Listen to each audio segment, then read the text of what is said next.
RCV Notícias.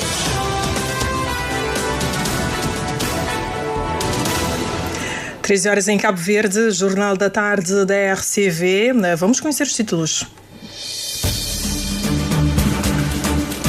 Boa tarde. Sujeitos parlamentares escrutinam os 10 anos de governação do MPD. Neste jornal, a leitura das partes. Vice-Primeiro-Ministro quer mais um banco comercial no país e desafia Correios de Cabo Verde a criar um banco postal. Câmara de São Filipe e Governo assinam um contrato de programa de mais de 135 mil contos para a requalificação da estância balnear de Salinas. Senegal aperta homossexuais e o Governo anuncia projeto de lei que reprime a realidade do azórago. Toda em seguir a edição. Anatólio, boa tarde. Amigo ouvinte da Rádio Cabo Verde, boa tarde. O Parlamento foi esta manhã palco de um debate entre os sujeitos parlamentares sobre os 10 anos de governação do MPD.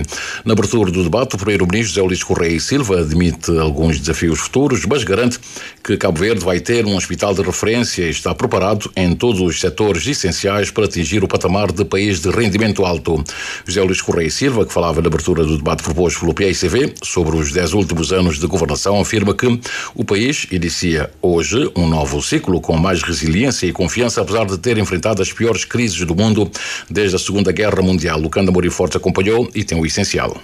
Na abertura do debate intitulado 10 anos de governação, balanço, crescimento sustentável e desafios futuros, o chefe do governo começou por analisar a situação do mundo rural face às secas severas. Uma maior diversificação na mobilização de água através da dessalinização e da reutilização segura de águas residuais. A área irrigada com gota a gota aumentou significativamente, atingindo 63%, caminhando para 70% em 2026 e com perspectiva de 100% em 2030. Sublinha que as piores crises desde a Segunda Guerra Mundial foram enfrentadas com sucesso, como o caso da Covid-19. Salvamos vidas, protegemos pessoas, emprego e rendimento e evitamos o colapso da economia. Mobilizamos vacinas. Introduzimos a vacina HPV, papiloma vírus humano, que protege milhares de mulheres contra o cancro do útero. Cabo Verde foi certificado em 2024 como país livre de paludismo. Construímos 5 centros de saúde e temos 7 em construção.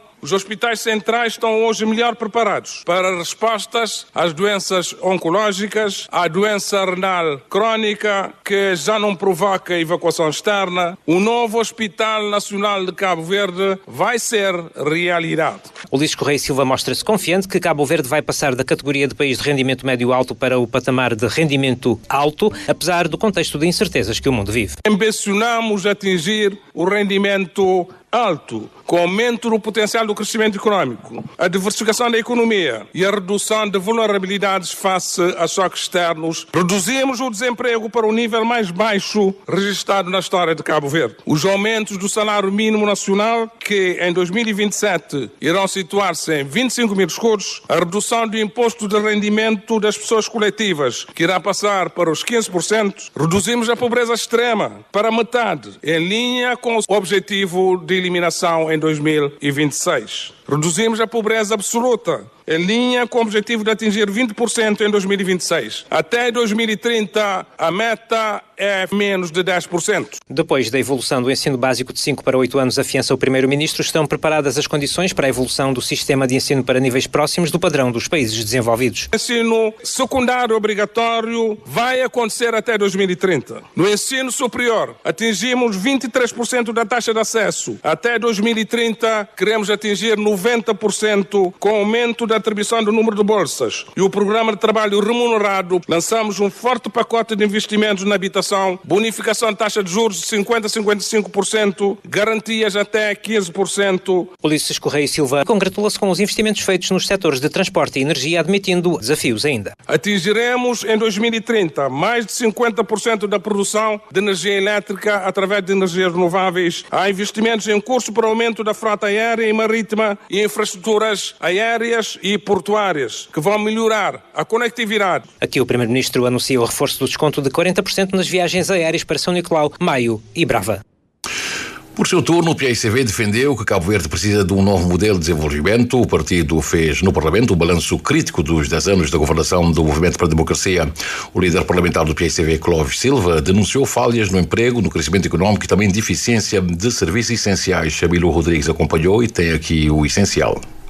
O PAICV critica o aumento das despesas correntes e das despesas com pessoal ao longo da última década, denuncia o aumento da carga fiscal e afirma que a média anual de crescimento ficou nos 3,3%, muito abaixo dos 7% prometidos no início da governação do MPD. A inflação acumulada supera 20% sem aumentos gerais de salários. O turismo mantém-se em torno de 25% do PIB, mas continua como um enclave, sem integração produtiva, sem abastecimento local, sem cadeias de valor que beneficiam o nosso país. O setor primário foi esquecido, a insegurança cresce, a tolerância zero para a criminalidade parece ter sido abandonada. O partido reconhece que houve crescimento em 2024, mas considera que foi pontual e dependente do turismo. Além disso, pontuou Clóvis Silva, é um crescimento que não se traduz em melhorias da qualidade de vida. Mais de metade dos impostos que os cabo-verdianos pagam vai para pagar dívidas, deixando migalhas para a educação, deixando migalhas para a saúde, deixando migalhas para a segurança.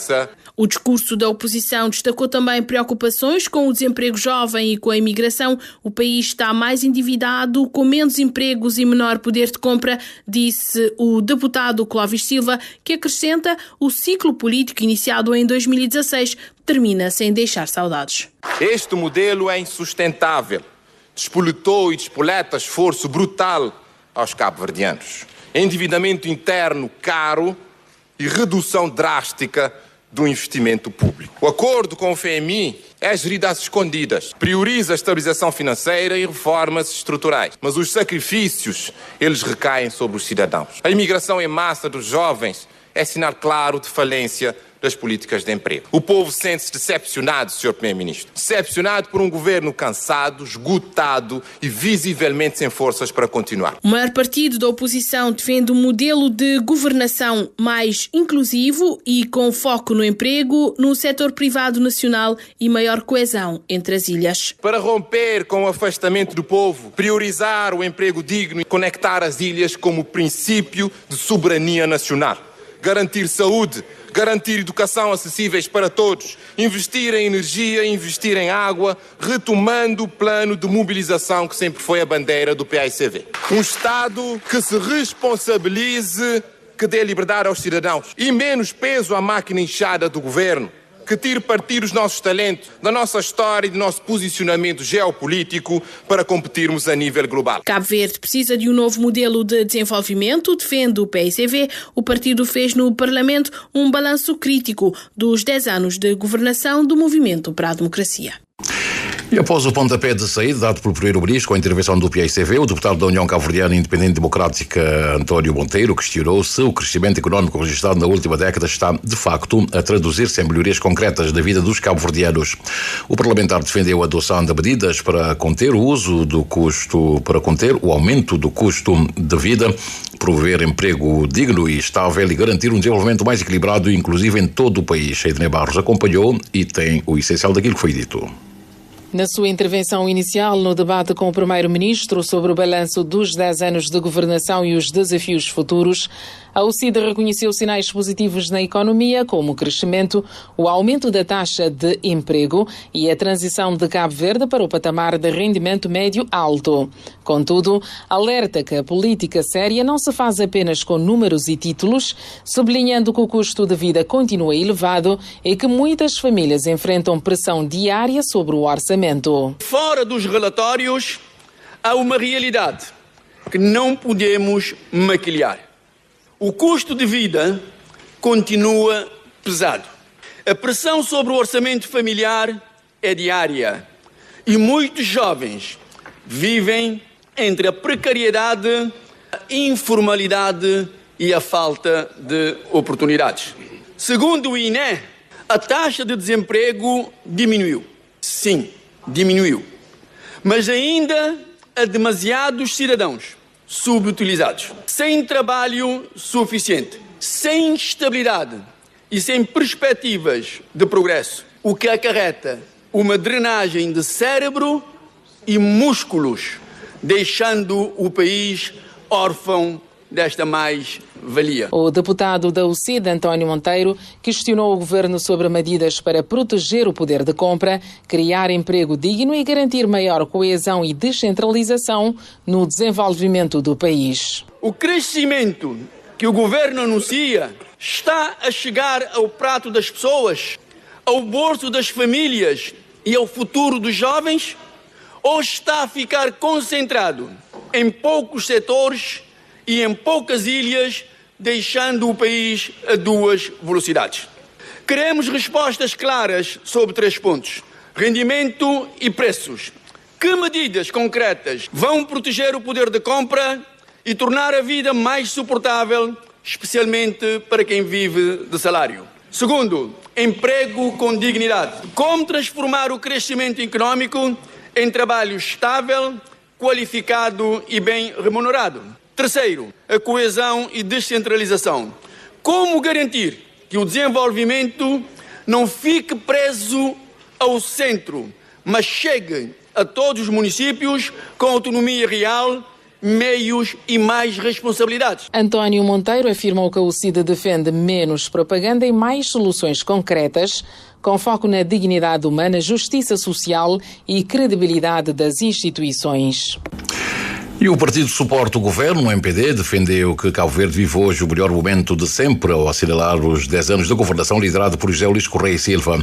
O líder parlamentar do MPD, Celso Ribeiro, sublinha os resultados alcançados da governação do MPD e reconhece desafios como desigualdades sociais e limitações na conectividade, defendendo que devem ser enfrentados com ação estratégica. Adina Almeida acompanhou.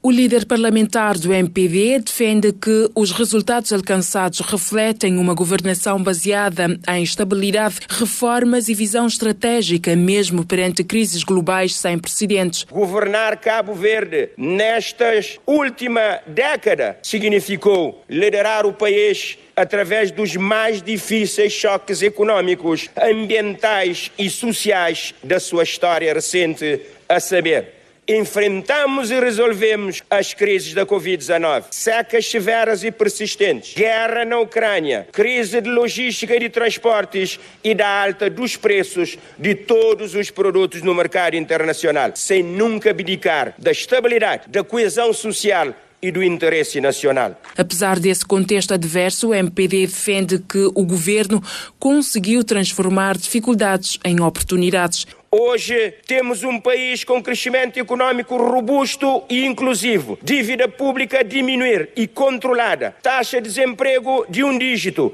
menos pobreza. Estamos quase a eliminar a pobreza extrema e a confiança dos empresários e dos investidores é alta. Conseguimos implementar um conjunto de reformas nas áreas sensíveis, como a justiça, economia, prestação de contas, combate à corrupção e na participação dos cidadãos.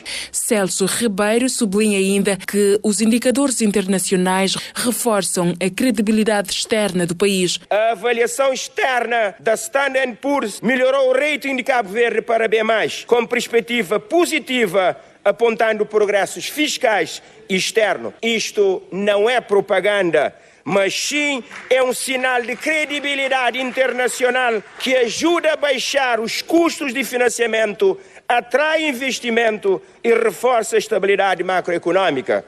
Segundo a avaliação das instituições multilaterais, o Fundo Monetário Internacional concluiu positivamente a consulta do artigo 4º e descreveu uma economia que continua a ter um bom desempenho, estimando o crescimento de 5,2% em 2025. O parlamentar reafirma que o balanço dos 10 anos é muito positivo e acredita que o país está preparado para dar um novo salto. Hoje, 10 anos depois, Cabo Verde é um país mais estável, mais credível e mais preparado para enfrentar o futuro. Não chegamos aqui por sorte, chegamos aqui por planeamento sério, políticas claras e coragem para reforçar quando necessários. Estamos num bom caminho para o cumprimento da nossa visão futura. Apesar do balanço positivo, o líder parlamentar do MPD reconhece desafios como desigualdades sociais e limitações na conectividade, defendendo que devem ser enfrentados com ação estratégica.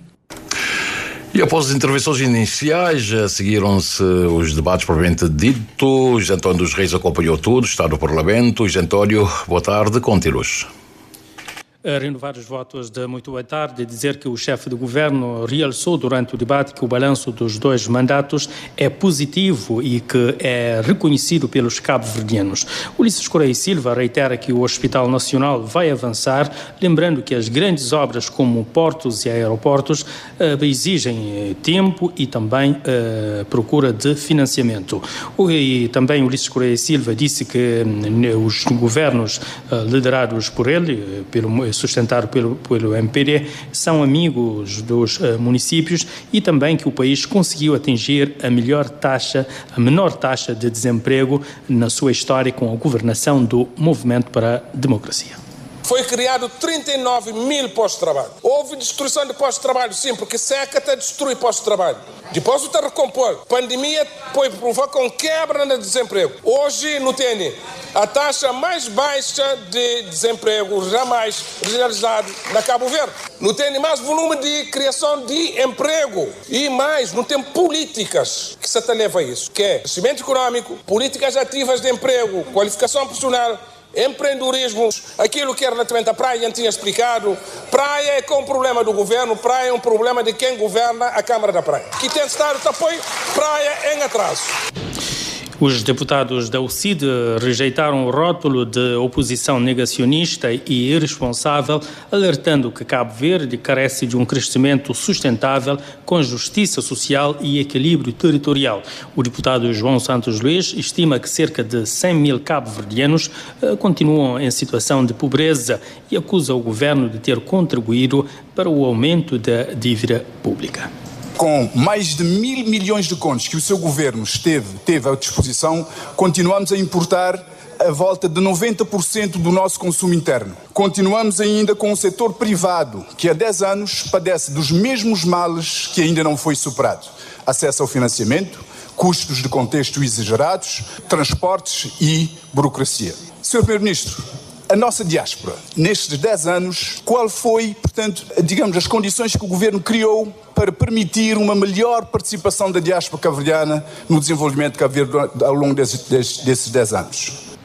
E o grupo parlamentar do Partido Africano da Independência de Cabo Verde acusou o Ulisses Correia Silva e o MPD de uma governação, de ter feito uma governação esquecendo o país e as pessoas, e de que das muitas promessas feitas, hoje em dia, portanto, pouco foi feito para, portanto, o cumprimento desses projetos ao longo, em todos os pontos do arquipélago, trazendo a situação de Santiago Sul, de Santo Antão e da Ilha do Fogo.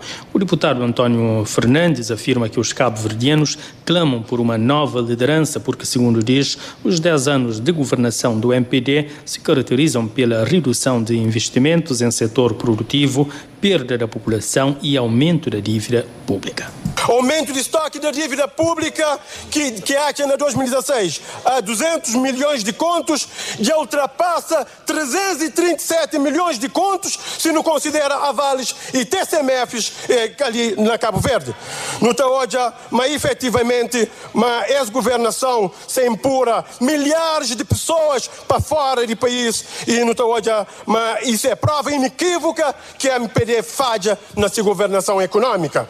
Não está falando, mas agora é momento de não avança com nova estratégia, avança para a responsabilidade orçamental, eliminando gordura da governação, avançando para uma estratégia de crescimento e emprego assente numa agenda de transformação. O grupo parlamentar do Movimento para a Democracia acusa a oposição de desinformação e de discursos que, portanto, não dignificam o Parlamento e que a governação do MPD teve resultados e que o governo tem estado a cumprir o que prometeu. A deputada Lúcia dos Passos lembra um conjunto de obras e admitiu que o acesso ao ecossistema de financiamento melhorou nos últimos tempos, mas destaca, sobretudo, os investimentos feitos nas pessoas. Mas esse governo também que dá formação para mais de 56 mil jovens, formação profissional gratuito, e eles têm acesso a estágio profissional e eles têm também outros benefícios, kits e financiamento. Mas também esse governo ali que dá acesso a 9.700 famílias a rendimento de inclusão social, implementa cadastro social que permite o governo relacionar de forma transparente com tudo quem que tem necessidade. 342 mil pessoas hoje já beneficiam de taxa de isenção, taxa moderadora de isenção, tanto para consulta. O governo é um governo de rosto humano, ele continua a trabalhar para dignar de pessoas e ele continua a ter pessoas acesso ao rendimento. Anatólio, falta ainda cerca de 1 hora para o debate sobre o tema 10 anos de governação, balanço, crescimento sustentável e desafios futuros com o Primeiro-Ministro. De recordar que o grupo parlamentar do PAICV tinha pedido uma suspensão e nesse quesito, então a mesa decidiu suspender a sessão para se retomar então a partir das 14h30. Obrigado, Antônio dos Reis. Já temos 13 horas mais 21 minutos. O vice-primeiro-ministro Lavo Correia quer Correios de Cabo Verde olhar para os serviços financeiros, juntando-se aos bancos comerciais para criar um banco postal. Um desafio reiterado por Lavo Correia no dia em que arrancou aqui na praia o 3º Fórum Africano da União Postal Universal. Eventualmente, para analisarmos a oportunidade de, em parceria com bancos locais, termos aqui um serviço de banco postal, no sentido de nós apostarmos na inclusão financeira, no sentido de nós também sermos um operador para servirmos tudo aquilo que tem a ver com o conceito que nós estamos a implementar de nação digital, acrescentando valor ao sistema financeiro, mas sobretudo trabalhando para a inclusão financeira e para a aceleração do desenvolvimento de Cabo Verde. E vamos trabalhar em conjunto com a administração dos Correios de Cabo Verde e com demais parceiros interessados para avaliarmos esta oportunidade para o futuro de Cabo Verde. Referindo-se ao fórum propriamente dito, Lavo Correia classificou os Correios como sendo instituições essenciais ao desenvolvimento de qualquer país, assumindo, neste quadro, uma grande responsabilidade.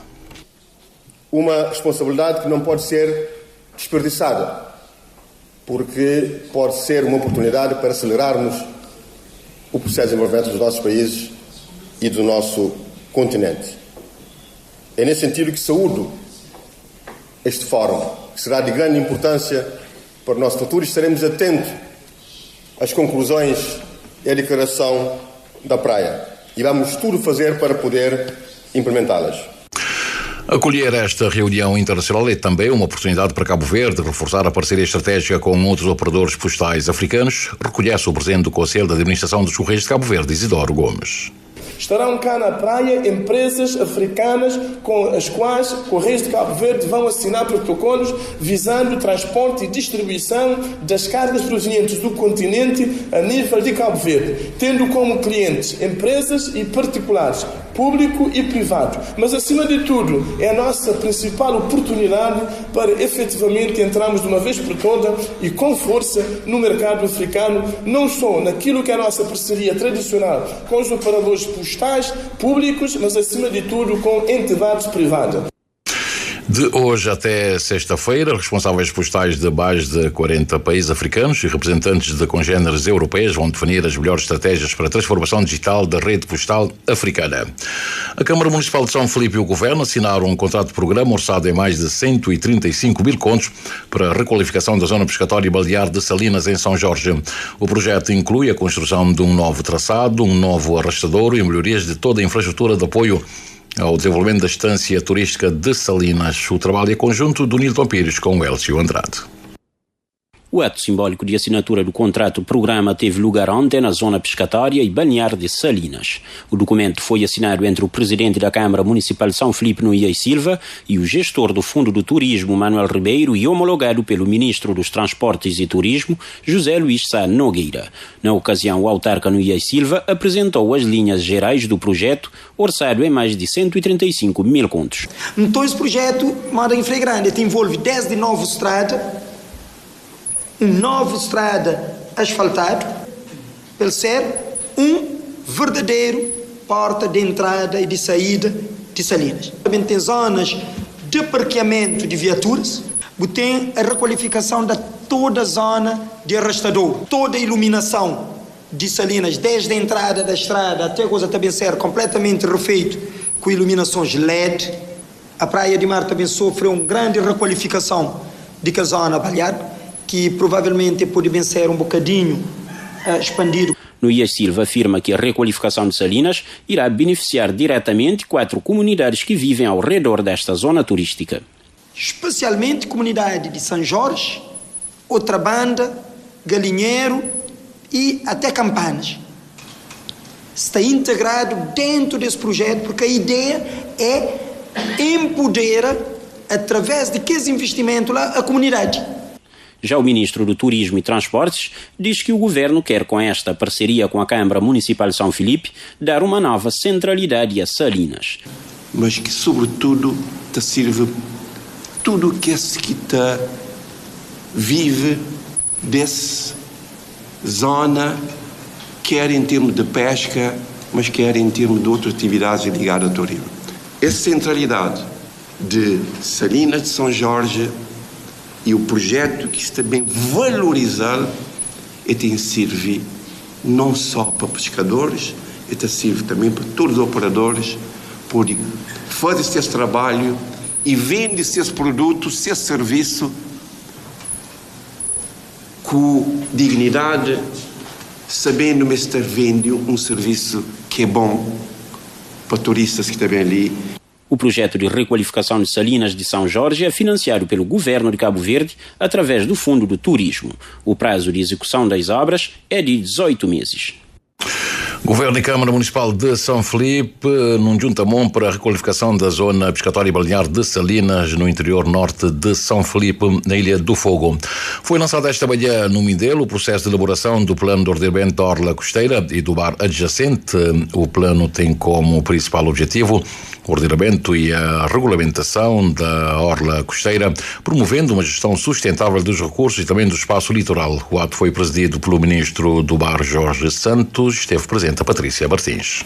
O Plano de Ordenamento da Orla Costeira e do Mar Adjacente de São Vicente é um instrumento de gestão territorial que visa a valorização do litoral e o desenvolvimento de atividades compatíveis com a preservação ambiental, explica Ana Barroco, consultora e coordenadora técnica responsável pelo desenvolvimento do documento. É um plano especial que tem como grande objetivo o ordenamento e a regulamentação daquilo que é o domínio hídrico, portanto, quer dentro da água, quer na margem, e por isso o plano é constituído por uma área que vai até à batimétrica dos 30, do lado marítimo, e até no máximo 1500 metros da zona terrestre, sendo que pode ser alargado sempre que encontrar uma zona de desenvolvimento turístico ou área portuária. O que significa na prática que na ilha de São Vicente toda esta orla que vai ser tratada do ponto de vista do plano de ordenamento da orla costeira é onde tudo acontece do ponto de vista das atividades económicas, um espaço muito biodiverso, muito importante do ponto de vista dos recursos e, portanto, naturalmente com muita atenção ao nível da procura, do desenvolvimento e, para além disso, vai ter como grande objetivo identificar aquilo que são as áreas fundamentais para a sustentabilidade da orla costeira, sob o ponto de vista da sua biodiversidade, e também vai definir aquilo que são as áreas de risco, vai definir regras para precisamente ter em vista minimizar riscos e proteger pessoas e bens. No ato de lançamento, o Ministro do Mar destacou as mais-valias do plano para a ilha, sublinhando que se trata de um instrumento fundamental para garantir o equilíbrio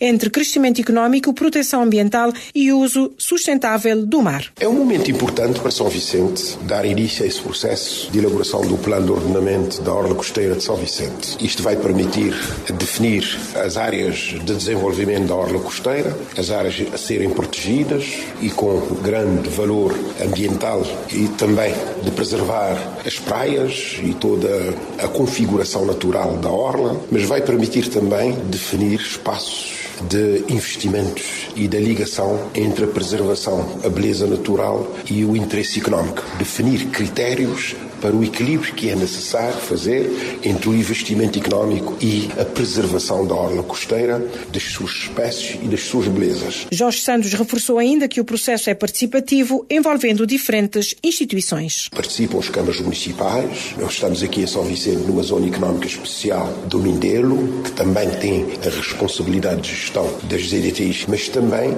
as zonas geridas, que são as zonas protegidas. Por isso, é o que faltava. Nós aqui no Ministério do Mar também gerimos a orla costeira e todo o processo de concessões de atividades económicas. Participam também o Ministério do Turismo, o Ministério de Infraestruturas, e é um instrumento de planeamento muito importante que vai definir e eliminar uma preocupação que é constante e crescente dos cabo-verdianos com relação à gestão das orlas costeiras. A apresentação do Plano de Ordenamento da Orla Costeira e do Mar Adjacente de São Vicente foi promovida pelo Instituto Nacional de Gestão do Território.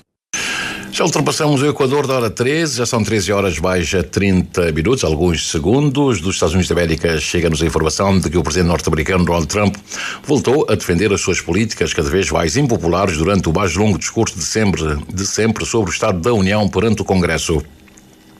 Donald Trump, que se vangloriou de ter ganho tanto, começou por pintar um quadro otimista, declarando que seu país estava maior, melhor, mais rica e mais forte do que nunca. Com a popularidade em baixa nas sondagens, Trump teme que o Partido Republicano perca o controle do Congresso das eleições intercalares de novembro, o que pode paralisar o resto do seu segundo mandato, expondo a um possível terceiro impeachment. Trump defendeu as medidas de forte repressão à imigração e o seu esforço para preservar as tarifas generalizadas que o Supremo Tribunal acabou por derrubar. O líder da Casa Branca descreveu a decisão do tribunal, que recusou a autoridade do presidente dos Estados Unidos para aplicar as suas tarifas globais, como infeliz, insistindo que a medida estava a funcionar. A atualidade internacional não ficou de fora da intervenção, nomeadamente a atual tensão no Médio Oriente. Donald Trump afirmou que o Irão está a procurar mísseis que possam atingir os Estados Unidos da América e repetiu que o país nunca será autorizado a construir uma arma nuclear. Donald Trump afirmou ainda que a preferência é resolver o problema através da diplomacia, mas que não vai permitir que o Irão tenha armamento nuclear.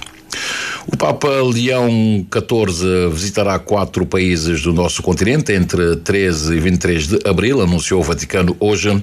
Esta será a primeira grande viagem internacional do Pontífice em 2026 ao continente, onde a Igreja Católica está crescendo mais rapidamente. O Papa Leão XIV vai visitar a Argélia, Angola, Guiné Equatorial e também Camarões. Leão XIV foi eleito em maio para suceder o falecido Papa Francisco e fez até agora apenas uma viagem ao exterior, visitando a Turquia e o Líbano em novembro e em dezembro. Semanas atrás recebeu em Roma o primeiro-ministro José Luís Correia e Silva, que manifestou na altura especial interesse pelo processo de canonização do negro Manuel, destacando os dados históricos que apontam para o seu batismo em Cabo Verde antes de ser levado para a Argentina como escravo. E o primeiro-ministro do Senegal, Ousmane Sonko, anunciou ontem ter depositado um projeto de lei que reprime relações homossexuais no país. Agora passarão a ser condenados de entre 5 a 10 anos de prisão. O governante transmitiu na segunda-feira um projeto de lei à Assembleia. A data da votação dos deputados ainda não está prevista e, segundo Sonko, uma das novidades do projeto de lei é a definição da homossexualidade no Código Penal, que estipula que qualquer ato sexual ou de caráter sexual entre duas pessoas do mesmo sexo constitui um ato contra a natureza. Nas últimas semanas ocorreram no Senegal várias detenções por suspeita de homossexualidade, nomeadamente de celebridades. O governo senegalês anunciou no dia 17 de fevereiro ter examinado e adotado em Conselho de Ministros um projeto de lei que modificaria o artigo do Código Penal relativo às relações homossexuais. Já temos 13 horas mais 33 minutos, praticamente no final deste jornal. Tempo apenas para vermos como é que está o movimento aéreo marítimo do arquipélago neste momento. Temos um aparelho da TACV que partiu da Ilha do Sal e vem aqui para a praia. Estou aqui a atualizar o terminal para poder então com mais precisão partilhar esta informação, se o aparelho partiu do Sal ou se vem da Boa Vista.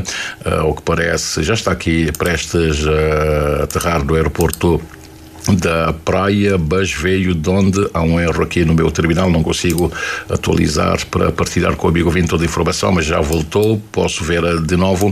E este aparelho da TACV é da Boa Vista, veio de Rabelo, Boa Vista, e está neste momento a aterrar no aeroporto da praia, de onde já partiu o voo da TAP, o aparelho da TAP que vai para Lisboa, deixou a praia já há algum tempo e vai aterrar em Lisboa por volta das 18 horas mais 15 minutos. Já deixou o aeroporto da praia também o aparelho da SATA, que neste momento está a sobrevoar o extremo oriental de São Nicolau, vai em direção ao Ponta Delgada, com chegada prevista para as 16 horas mais 31 minutos. Em São Vicente, em movimento e já no ar, o aparelho da TAP que vai para Lisboa, já partiu há coisa de 3 minutos e deve aterrar em Lisboa por volta das 18 horas mais 14 minutos. Está também em movimento no aeroporto de São Pedro, em São Vicente, o Embraer da Kronos Airlines, que está ao serviço da TACV, e vem para a praia e deve cá chegar daqui a 50 minutos sensivelmente. Outras aeronaves que vão essencialmente para Boa Vista, vem um avião da TUI de Londres, vai para Boa Vista, atrás está previsto para as 2 horas mais 15 minutos, imediatamente atrás está uma outra aeronave que também vai para Boa Vista, só que vem de Milão, é um aparelho da Leos e deve aterrar no aeroporto de Rabelo por volta das 14 horas mais 19 minutos. E temos finalmente um aparelho da Edelweiss que vem de Zurique e vai para a Ilha do Sal, atrás está prevista por volta das 14 horas mais 15 minutos. Pela via marítima, neste momento o movimento é tímido, temos apenas o ferry Liberdade a navegar, está no extremo sul de São Vicente, vai em direção ao porto de Tarrafal em São Nicolau, na posição em que se encontra, daqui a sensivelmente 3 horas, e tanto o Liberdade deverá estar no porto de Tarrafal em São Nicolau. Ao largo de Santa Luzia está uma embarcação de pesquisa e é o Plastic Odyssey, está aí ao largo de Pavilhão Francês, está aí ao largo da ilha de Santa Luzia. Chegando neste ponto, falemos agora do movimento das marés, bem como nos diz as tabelas solares, em relação aos melhores momentos para a pesca, além de outras informações. Nesta quarta-feira, hoje, o sol despontou às 6 horas 53 minutos mais 3 segundos e o pôr do sol será às 18 horas 40 minutos mais 59 segundos. A lua está na fase quarto crescente, saiu pelo nordeste há instantes, às 13 horas. A primeira baixa-mar do dia aconteceu às 5 horas e 56 minutos e a seguinte será às 19 horas. A única praia-mar do dia aconteceu às 12 horas e 36 minutos, o que quer dizer então que hoje teremos praticamente o dia todo com maré baixa. Os dados apontam que hoje pode ser um bom dia para pescar, sendo o melhor momento que resta do dia das 18 horas e 49 minutos até às 20 horas e 49 minutos. Ainda em relação à pesca, os dados apontam que já amanhã não será um bom dia para pescar. Nesta quinta-feira, a primeira baixa-mar acontece às 7 horas e 24 minutos e a seguinte às 20 horas mais 50 minutos. E a primeira pré-bar amanhã acontece ao bar e 21 minutos e a seguinte vira acontece quando forem 14 horas mais 13 minutos. E 13 horas mais 37 minutos, recordemos os títulos. Tivemos aqui o essencial daquilo que os sujeitos parlamentares disseram durante o escrutínio dos 10 anos da governação do MPD no Parlamento esta manhã. Vice-Primeiro-Ministro quer mais um banco comercial no país e desafia Correios de Cabo Verde a criar um banco postal. Câmara de São Filipe e Governo assinam um contrato de programa de mais de 135 mil contos para a requalificação da estância balnear de Salinas. Senegal aperta homossexuais e o Governo anuncia projeto de lei que reprimam relações homossexuais com condenação de até 10 anos de prisão. O Presidente Donald Trump defende medidas de forte repressão à imigração durante um discurso de quase 2 horas, o mais longo que fez até o momento. E foi assim o Jornal da Tarde com o Anatólio Lima. Teremos os títulos às 14 com o Cândido Amorim Fortes.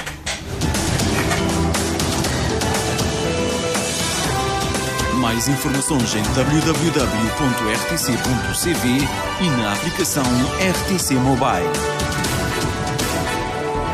RCV, o rigor da notícia e o melhor da informação a cada hora.